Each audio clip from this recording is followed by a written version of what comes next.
Like and subscribe in the next 5 seconds or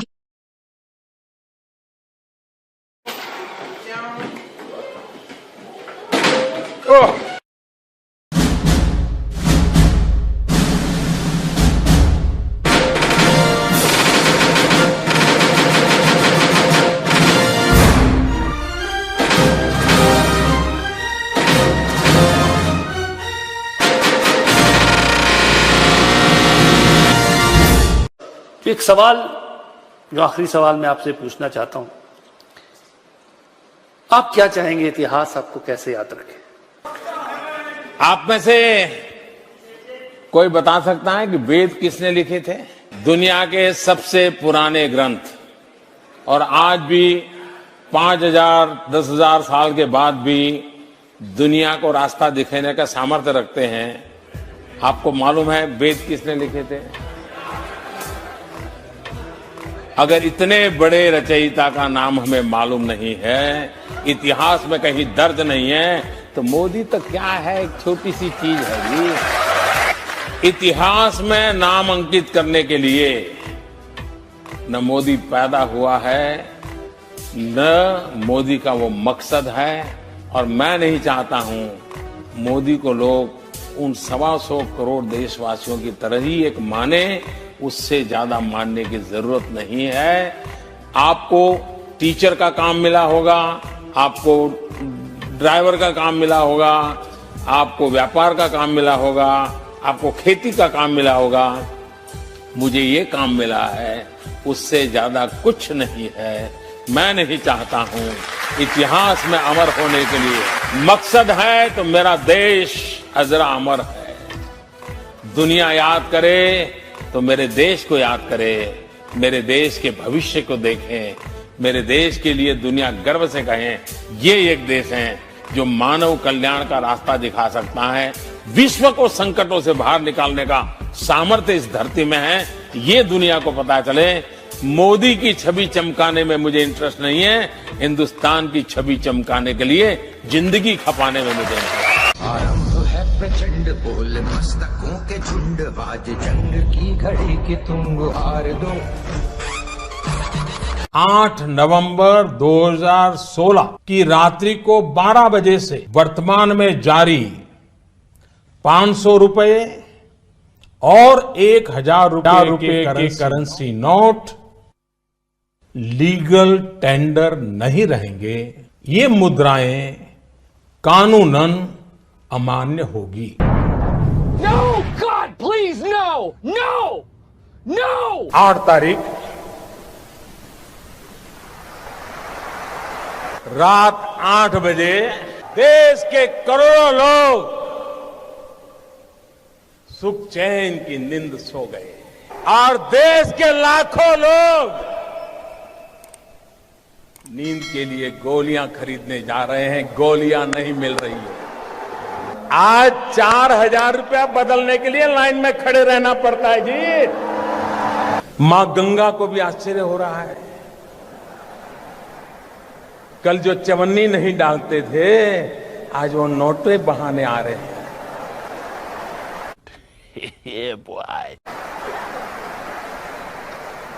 वो गरीब विधवा मां मोदी को आशीर्वाद देती है कि बेटा, कभी बेटा या बहू देखते नहीं थे, कल आए थे 2.5 लाख बैंक में जमा कराने के लिए। इन दिनों बहुत लोगों की इस भ्रष्टाचार या काले धन के मुद्दे पर बोलने की हिम्मत नहीं है, क्योंकि जो भी बोला है पकड़ा जाता है। यार कुछ दान में काला है। हर कोई हंसते हुए चेहरे बोल रहा है, नहीं मोदी जी ने अच्छा किया, अच्छा किया।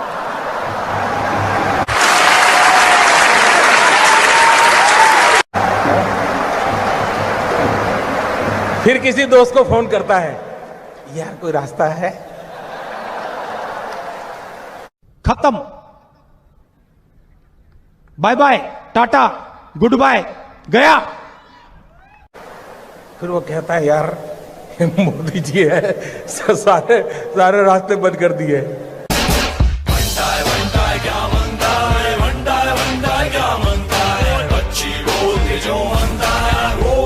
की सफलता ने आतंकवादियों को परेशान करके रखा है। लाल चौक में पोस्टर्स लगाए, दीवारों पे लिखा है, जिसने अपनी मां का दूध पिया हो वो श्रीनगर के लाल चौक में आए, आकर के भारत का तिरंगा झंडा फहराएं, और अगर वो जिंदा वापस जाएगा तो आतंकवादी उसे इनाम देंगे। आतंकवादी काम खोल करके समझे। 26 जनवरी को परसों, अब चंद घंटे बाकी हैं, लाल चौक में फैसला हो जाएगा किसने अपनी मां का दूध पिया।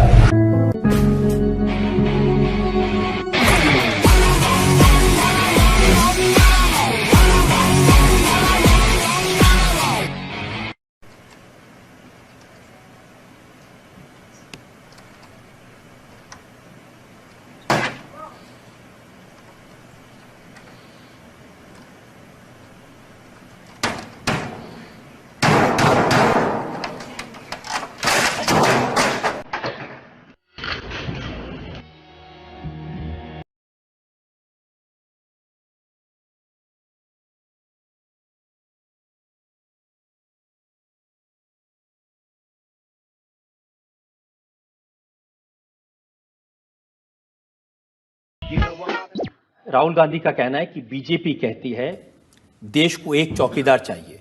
मैं कहता हूं देश को करोड़ों चौकीदार चाहिए। एक चौकीदार से क्या होगा?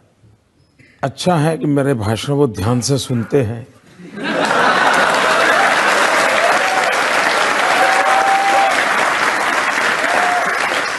और उन्हें ये मालूम है कि अगर 125 करोड़ चौकीदार होंगे तो कहीं न कहीं अपने काम चल जाएगा। एक चौकीदार होगा तो बड़ा मुश्किल हो जाएगा, तो ये उनको मालूम है। और मुझे चिंता ये है कि जब 125 करोड़ चौकीदार होंगे तो जिन पर आदर्श घोटाले का आरोप है, करगिल की विधवाओं के मकान जिन्होंने ले लिए, क्या वे भी चौकीदार होंगे क्या? जिन पर आरोप है राजस्थान और हरियाणा के किसानों की जमीन हड़प ली, क्या वो भी ये 125 करोड़ में चौकीदार होंगे क्या? अगर ये है तो फिर तो लगता है ऐसा है कि वो दूध की रखवाली बिल्ली को दे देंगे। आपके नारे में, आपके पब्लिसिटी में, प्रोपेगेंडा में एक ही व्यक्ति है और उनका नारा है हर हाथ शक्ति, हर हाथ तरक्की, सबको साथ लेके चलो। रियलिटी तो है हर हाथ लूट, हर होठ झूठ। अभी और सुन। लेकिन आजम खां का जो आज का बयान है वो आपको बताता हूं। उन्होंने कहा कि एक कुत्ते का बच्चा मोटर के पहिए के नीचे आ जाए तो गम जरूर होता है, हमें तुम्हारा गम नहीं चाहिए। बड़े भाई, कुत्ते के बच्चे के बड़े भाई नरेंद्र मोदी जी, हमें तुम्हारा गम नहीं चाहिए। Thank you very much. क्योंकि शायद वफादारी में कुत्ते से बढ़कर के कोई होता नहीं।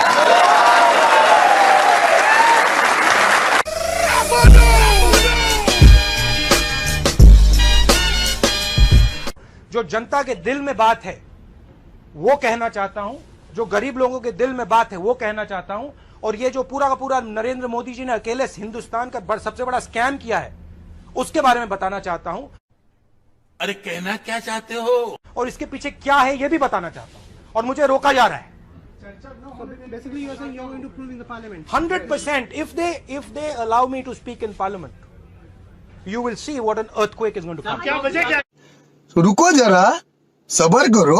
बोला धक्का बुक्की नहीं करने का, आराम से लेने का। हाँ अबे साले, You will see what an earthquake is going to come. Pappu कहाँ गया? कैसे आ गए? पप्पू पानी लाना जरा। उनके एक युवा नेता हैं,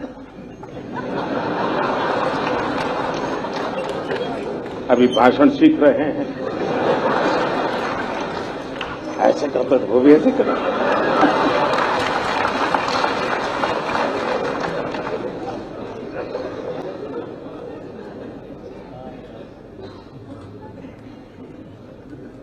जब से उन्होंने बोलना सीखा है और बोलना शुरू किया है, मेरी खुशी का कोई पार नहीं है।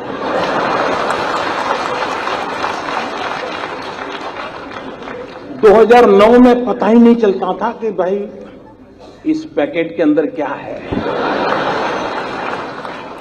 पता ही नहीं चलता था। अब पता चल रहा है कि भाई ये है, ये नहीं है। न बोलते तो बड़ा भूकंप आ जाता था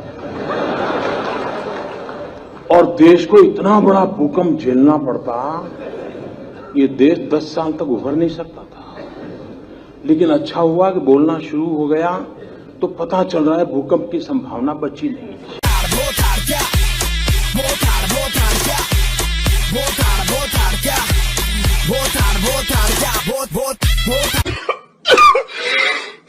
राम काज किनु बिनु मोहि कहां बिसरा।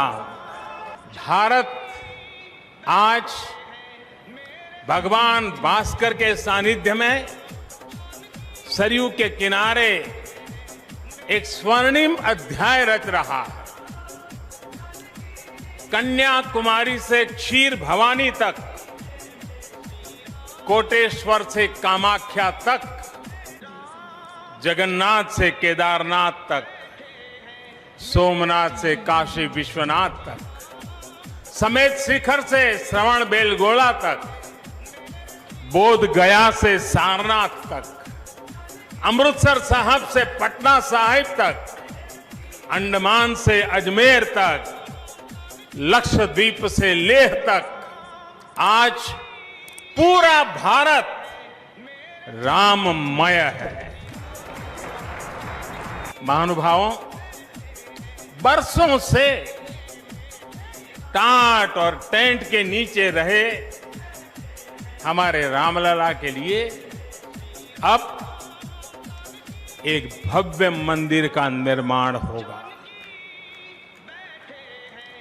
टूटना और फिर उठ खड़ा होना, सदियों से चल रहे इस व्यतिक्रम से राम जन्मभूमि आज मुक्त हुई है।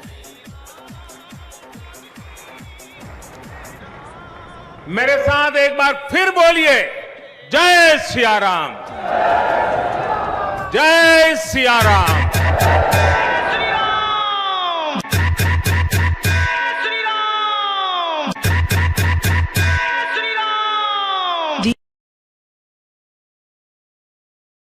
भाई साहब कुछ ज्यादा नहीं हो गया ये? मतलब कुछ भी। इस सज्जन को क्या तकलीफ है भाई? क्या तकलीफ है इनको?